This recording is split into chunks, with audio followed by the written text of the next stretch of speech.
তস্মাৎ শক্ত সততং কার্যং কর্ম সমাচর অশক্ত হেচরণ কর্ম পরমাপ্নোতি পুরুষ। ঠাকুর, মা ও স্বামীজির চরণে শতকোটি প্রণাম জানিয়ে আজকের পাঠ শুরু করব। ঠাকুর ব্রাহ্ম ভক্তদিকে নিয়ে বিভিন্ন ধরনের ধর্মকথা শোনাচ্ছেন এবং উপদেশ দিচ্ছেন জাহাজে যেতে যেতে। তাদের সেই কথাগুলির মধ্যেই ব্রাহ্ম ভক্তদিকে কর্মযোগ সম্বন্ধে ঠাকুর উপদেশ দিতেছেন। ঠাকুর শ্রী রামকৃষ্ণ, কেশব এবং অন্যান্য ভক্তগণ যারা ছিলেন তাদেরকে বললেন, তোমরা বলো জগতের উপকার করা। তোমরা যে জগতের উপকার করবে, তা জগৎ কি এতটুকু গা? আর তুমি কি যে জগতের উপকার করবে? এই বৃহৎ জগৎ, তোমার কতটুকু ক্ষমতা যে এই বৃহৎ জগতে তুমি উপকার করবে? তোমার ক্ষমতাই বা কতটুকু?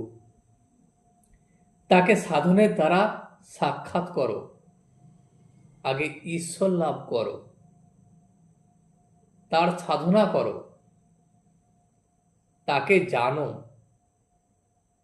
তাকে লাভ করার পর তিনি যদি শক্তি দেন, তবে জগতের উপকার করতে পারবে,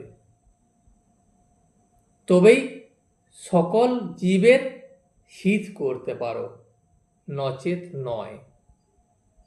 যদি তাকে না চেনো, তার সাক্ষাৎ না হয় এবং তার ক্ষমতা যদি তুমি না পাও, তোমার পক্ষে কিছুই সম্ভব নয়। তখন একজন ভক্ত প্রশ্ন করিলেন, ঠাকুর, যতদিন না লাভ হয়, ঈশ্বর লাভ হয়, ততদিন সব কর্ম ত্যাগ করব? তাহলে কি আমাদের কোনো কর্ম করা চলবে না? আগে সর্বপ্রথম কি ঈশ্বর লাভই প্রয়োজন? ঠাকুর বললেন, না না, কর্ম ত্যাগ করবে কেন? ঈশ্বরের চিন্তা করো, তার নাম গুণগান করো, নিত্যকর্ম এ সবই করতে হবে। এটাও তো একটা কর্ম। ঈশ্বর চিন্তা, ঈশ্বরের নাম গুণগান, ধ্যান এবং যেগুলো তোমাদের নিত্যকর্ম, সেগুলোও করতে হবে। ব্রাহ্মভক্ত আবার প্রশ্ন করলেন, সংসারের কর্ম, বিষয় কর্ম যদি ঈশ্বর চিন্তাই করতে হয় আর তার নাম গুণগানই করি, তাহলে কি সংসারের কিছু কর্ম করব না? বা বিষয়াদি যেসব কর্ম আছে সেই সব কর্ম করব না? ঠাকুর বললেন, হ্যাঁ, তাও করবে।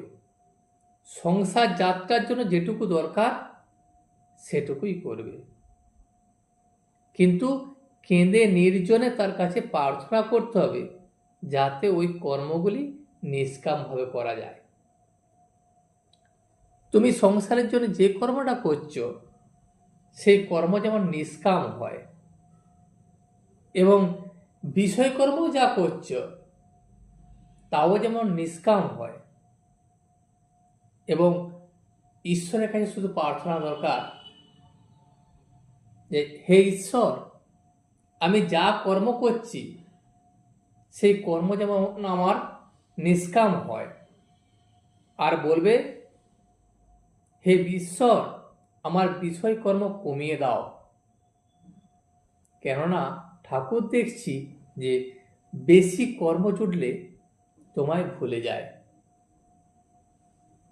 যখন কর্মের দিকে মনটা বেশি ব্যস্ত হয়ে যাবে এবং বিষয়কর্ম নিয়ে সব সময় ব্যস্ত থাকব, তখন আর ঈশ্বরকে ডাকার কথা মনে থাকবে না।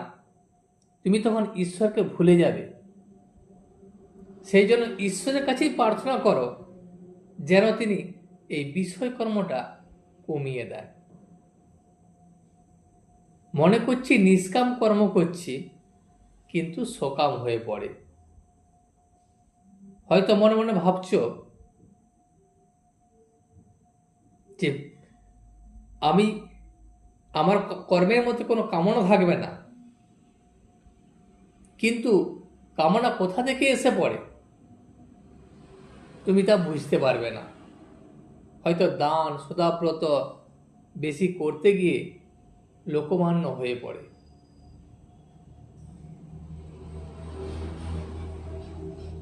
এই নিয়ে শম্ভু মল্লিকের কথা এসে পড়ে। শম্ভু মল্লিক একজন খুব দান করতেন। তারই কর্মকাণ্ডের কথা ঠাকুর বললেন। শম্ভু মল্লিক হাসপাতাল, ডাক্তারখানা, স্কুল, রাস্তা, পুষ্করিণীর কথা বলেছিল। তখন আমি তাকে বললাম, সন্মুখে যেটা পড়লে না করলে নয়, সেটাই নিষ্কাম হয়ে করতে হয়। এত সব কিছু তোমার করার প্রয়োজন নেই। যেটা তোমার সামনেই মনে হবে যে এটা খুব প্রয়োজন, সেটা করবে, কিন্তু সেই কর্মের মধ্যে যেমন কোনো কামনা না থাকে। যদি অনেক কিছু করতে যাও তাহলে বেশি কর্মে জড়িয়ে পড়বে। বেশি ইচ্ছা করে বেশি কাজ জড়ানো ভালো নয়। যদি ইচ্ছা করে বেশি কাজে জড়িয়ে যাও তাহলে ঈশ্বরকে ভুলে যাবে। যেমন কালীঘাটে দানই করতে লাগলো, কালী দর্শন আর হলো না। একজন ব্যক্তি কালীঘাটে কালী দর্শন করতে গেছে, কিন্তু সে তার ইচ্ছা সে যে সেখানে মন্দিরে কিছু দান ধ্যান করবে। সে যে প্রথমে দান ধ্যান শুরু করলো, দান ধ্যান করতে করতে করতে করতে মন্দির বন্ধ হয়ে গেল। তখন আর তার কালী দর্শন হলো না। আগে জোশ করে ধাক্কাধুক্কি খেয়েও কালী দর্শন করতে হয়। তারপর দান যত করো আর না করো, যেভাবেই হোক আগে ঈশ্বরের সাধনা করে ঈশ্বর লাভ করতে হয়। ঈশ্বর লাভের পর তারপর তোমার অন্য কিছু, তুমি ভালো কর্ম যা কিছু করবে তা কিছু করতে পারো। ইচ্ছা হয় খুব করো, ঈশ্বর লাভের জন্যই কর্ম। শম্ভুকে তাই বললুম, যদি ঈশ্বর সাক্ষাৎকার হন তাকে কি বলবে? কতগুলো হাসপাতাল, ডিসপেন্সারি করে দাও। ঈশ্বরের কাছে কি এইসবগুলো চাইবে? ভক্ত কখনো তা বলে না। ভক্ত কি বলবে না, ঠাকুর আমায় তোমার পাদপদ্মে স্থান দাও এবং তোমার সঙ্গে আমি সব সময় থাকতে চাই। তুমি আমার সাথে থেকো এবং পাদপদ্মে শুদ্ধা ভক্তি দাও। আগে ঈশ্বরকে পেতে হবে, তোমাকে ঈশ্বরকে লাভ করতে হবে এবং ঈশ্বরের পাদপদ্মে থাকতে হবে এবং ঈশ্বরের কাছে চাইতে হবে যে সমস্ত দান ধ্যান বা যে সমস্ত কর্ম তুমি করতে চাইছো, ঈশ্বর যেন তোমাকে দিয়ে করিয়ে নেন। কর্মযোগ বড় কঠিন। শাস্ত্রে যে কর্ম করতে বলেছে কলিকালে করা বড় কঠিন। অন্নগত প্রাণ, তাই বেশি কর্ম চলে না। যেমন জ্বর হলে কবিরাজি চিকিৎসা করতে গেলে এদিকে রোগীর হয়ে যায়। কবিরাজি চিকিৎসা খুব ধীর গতিতে কাজ হয়। সেই জন্য যখন রোগীর জ্বর হয়, যদি কবিরাজ ডেকে এনে চিকিৎসা করা হয় তখন রোগী আর বাঁচে না, তার বেশি দেরি হয় না। এখন ডি গুপ্ত সেই রকম কলিযুগে ভক্তিযোগ, ভগবানের নাম, গুণগান আর প্রার্থনা, ভক্তিযোগই কলিযুগের যুগধর্ম। ঠাকুর ব্রাহ্ম ভক্তদেরকে বললেন, তোমাদেরও ভক্তিযোগ, তোমরা হরিনাম করো, মায়ের নাম গুণগান করো, তোমরা ধন্য, তোমাদের ভাবটি বেশ। বেদান্তবাদীদের মতো তোমরা জগৎকে স্বপ্নবৎ বলো না, তোমরা জগৎকে ঈশ্বরের দান বা ঈশ্বর তৈরি করেছেন এই কথা ভাবো।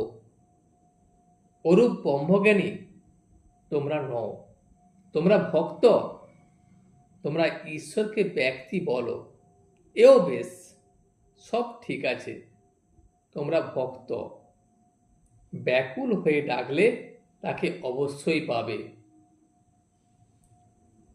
নিজেকে ঈশ্বরের নামে কান্নাকাটি করতে হবে, কেঁদে কেঁদে তাকে ডাকতে হবে এবং মনের ব্যাকুলতা প্রকাশ করতে হবে।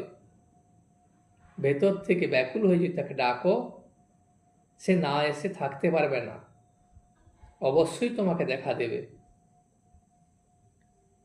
আজ এই পর্যন্তই। ভিডিওটি শেষ পর্যন্ত দেখার জন্য আপনাকে অসংখ্য ধন্যবাদ।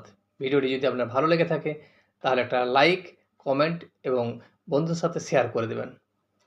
সাবস্ক্রাইব করে পাশে থাকা বেল আইকনটি বাজিয়ে দেবেন, যাতে আপনাদের নতুন ভিডিওগুলি সর্বপ্রথম আপনার কাছে পৌঁছে যায়। জয় শ্রী রামকৃষ্ণ, জয় শ্রী রামকৃষ্ণ, জয় শ্রী রামকৃষ্ণ।